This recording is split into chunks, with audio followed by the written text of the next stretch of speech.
Alternate स्रोतों की तरफ भी पूरी शक्ति लगाना बहुत जरूरी है और इसलिए ऊर्जा का सही इस्तेमाल बढ़ाते हुए भारत इसी दिशा में आज तेजी से काम कर रहा है। 2014 से पहले, मतलब आज से 12 साल पहले, हमारे देश में सिर्फ 70 शहरों में पाइप से गैस की व्यवस्था थी, पाइप से गैस डिस्ट्रीब्यूशन होता था। 12 साल में इन 70 शहरों को हमने 700 शहरों तक पहुंचा दिया है। ये होती है रफ्तार, ये होता है विस्तार। 2014 के पहले मुश्किल से 20-22 लाख घरों में पाइप से गैस पहुंचता था। आज 1.25 करोड़ घरों में पाइप से गैस पहुंचाने का काम हो रहा है। 12 वर्ष पहले देश में सोलर एनर्जी की कैपेसिटी सिर्फ 2 गीगावाट थी। 2 गीगावाट, आज 160 गीगावाट हमने प्राप्त किया है लक्ष्य। मेरे प्यारे देशवासियों, मैं एक और जानकारी देता हूं। हमने इसका लाभ देश के मध्यम वर्ग को, सामान्य परिवार को मिले, इस तरफ भी उतना ही ध्यान केंद्रित किया।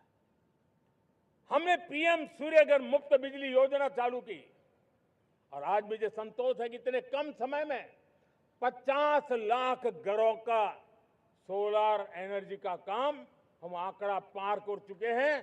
तेजी से चल रहा है और उसके कारण हजारों घरों का बिजली बिल 0 हो गया है। हजारों घर अपनी बिजली का उपयोग करने से अतिरिक्त बिजली आज बेच करके कमाई कर रहे हैं। हर परिवार को हम इस काम के लिए 80,000 रुपया सरकार की तरफ से एक एक परिवार को मदद दी जा रही है, तब जाकर के हम इस काम को पूरा कर रहे हैं।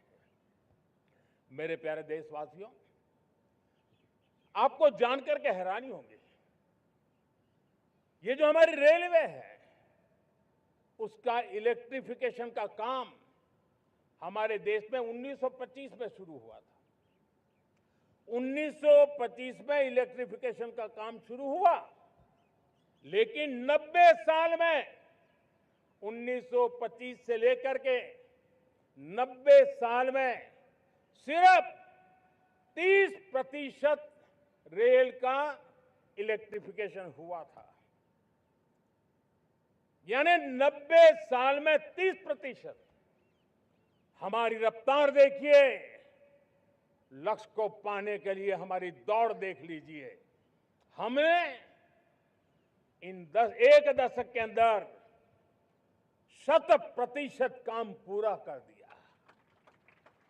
90 साल में 30%, 10 साल में 70%, ये होता है काम। और इसके कारण डीजल जो हमें बाहर से लाना पड़ता है उसकी बचत हुई, बिजली से हमारी ट्रेनें चली, पर्यावरण को फायदा होने लगा। मेरे प्यारे देशवासियों, हम यहां से नहीं रुके हैं, हम दुनिया के अंदर पीछे रहना नहीं चाहते। पिछले दिनों आपने खबर सुनी होगी, भारत ने ईंधन का नया क्षेत्र को भी छू लिया है। देश ने पहली हाइड्रोजन से चलने वाली ट्रेन शुरू कर दी है और मुझे खुशी है, ये सबसे लंबी ट्रेन है और सबसे ताकतवर ट्रेन है और दुनिया में हाइड्रोजन ट्रेन के क्षेत्र में भी भारत ने अपना झंडा गाड़ दिया है। प्यारे देशवासियों, पिछले 10-12 साल हम लगातार 2047 के लक्ष्य को पाने के लिए दौड़ रहे हैं। एक के बाद एक सोपान सिद्ध कर रहे हैं। हमने सोचा भी नहीं था कि हमें इसमें भी